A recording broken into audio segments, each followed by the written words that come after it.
السلام علیکم معزز سامعین، آپ دیکھ رہے ہیں اسلامک یوٹیوب چینل۔ اگر چینل پر نئے ہیں تو چینل کو سبسکرائب ضرور کریں۔ آج کی ویڈیو حضرت عثمان رضی اللہ عنہ کے چچا زاد بھائی کا مسجد سے گھر کی طرف جانا۔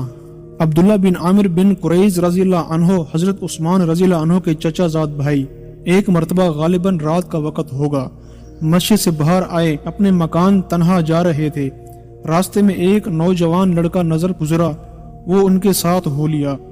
انہوں نے فرمایا کہ تمہیں کچھ کہنا ہے؟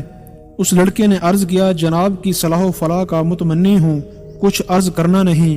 میں نے جناب کو تنہا اس وقت جاتے دیکھا تو مجھے اندیشہ ہوا کہ تنہائی سے کوئی تکلیف نہ پہنچے، اسی لیے جناب کی حفاظت کے خیال سے ساتھ ہو لیا۔ خدا نہ کرے کہ راستے میں کوئی ناگوار بات پیش آ جائے۔ حضرت عبداللہ بن عامر رضی اللہ عنہ اس نوجوان کا ہاتھ پکڑ کر اپنے گھر تک ساتھ لے گئے اور وہاں پہنچ کر 1000 دینار اشرفیاں اس کو مرحمت فرمائیں کہ اس کو اپنے کام میں لے آنا، تمہارے بڑوں نے تمہیں بہت اچھی تربیت دی ہے۔